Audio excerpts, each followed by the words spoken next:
Par le passé, Fumiko Kiyokawa avait remonté le temps pour retrouver son ancien petit ami. Depuis, elle était devenue une habituée et fréquentait l'établissement presque chaque jour après son travail. Elle était assise au comptoir, près de la caisse. « Vous vous connaissez ?» demanda Nagare. « Le professeur Kadokura enseignait l'archéologie dans mon université. C'est aussi un grand aventurier qui voyage dans le monde entier. Ses cours étaient passionnants. Vous êtes bien la seule de cet avis. Vous étiez une excellente élève, toujours première de la classe. Vous exagérez, je suis mauvaise perdante, c'est tout. » Fumiko était modeste. Elle avait appris 6 langues en autodidacte dès le lycée, et elle était sortie de l'université major de sa promotion. Kadokura n'en rajoutait absolument pas. Il n'avait jamais oublié cette étudiante particulièrement douée. « Alors, professeur, vous vous demandez ce qui m'amène ici. Eh bien, j'aimerais parler une dernière fois avec mon épouse, » murmura Kadokura en regardant ses bras croisés. « Vous voulez dire qu'elle est... » Fumiko le dévisagea sans terminer sa phrase.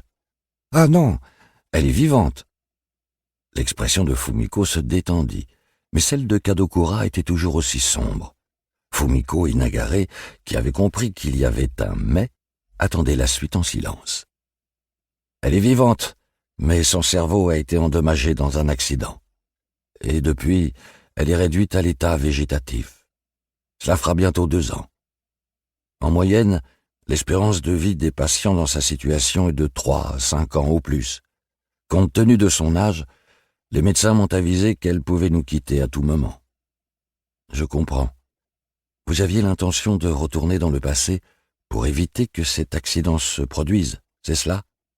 Malheureusement, comme je vous l'ai expliqué tout à l'heure, Kadokura secoua légèrement la tête.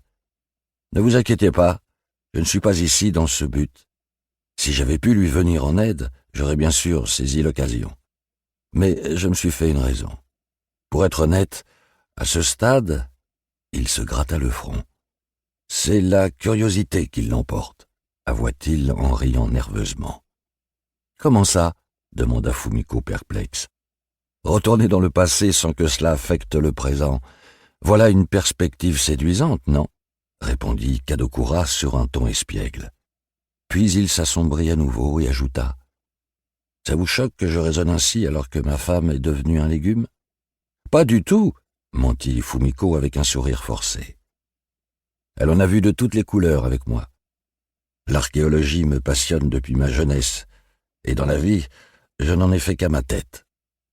J'ai sillonné le monde en quête d'aventure. Il m'arrivait de ne pas rentrer chez moi pendant des semaines. Mon épouse veillait sur notre famille sans jamais se plaindre. Quand nos enfants ont quitté le nid et qu'on s'est retrouvés en tête-à-tête, je n'ai pas changé mes habitudes pour autant. J'ai continué à voyager en la laissant seule à la maison. Un jour, à mon retour, Mieko était un légume. Kadokura avait parlé d'un trait. Il sortit de son carnet un cliché qui représentait un jeune couple. Nagare et Fumiko comprirent d'emblée qu'il s'agissait de lui et de son épouse. En y regardant de plus près, on pouvait voir à l'arrière-plan une horloge en pied qui semblait être l'une de celles du café. On devait avoir 24 ou 25 ans quand on a été photographié ici, avec un Polaroid. « Comme les Instax Mini ?» demanda Fumiko. « Je crois que c'est comme ça que ça s'appelle de nos jours. À l'époque, la photographie à développement instantané était très en vogue. La patronne de cet établissement possédait un appareil de ce genre, et elle nous a donné ce cliché en souvenir. C'était ma mère. Elle a toujours aimé les gadgets à la mode. Je suis sûr qu'elle voulait vous impressionner, expliqua Nagare. Il haussa les épaules d'un air ironique. Où que j'aille, mon épouse insistait pour que j'emporte cette photo avec moi. Elle disait que c'était un porte-bonheur. Scientifiquement parlant, ça n'a bien sûr aucun sens, précisa Kadokura en secouant le cliché.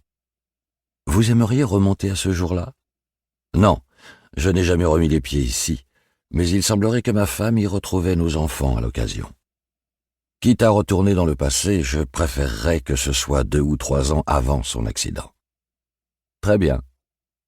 Nagare jeta un regard furtif à la cliente en robe blanche qui occupait la table la plus éloignée de l'entrée. Pour continuer à écouter ce livre audio gratuitement, cliquez sur le lien dans la description et vous pourrez l'écouter en entier sans frais grâce à l'essai de 30 jours d'Audible.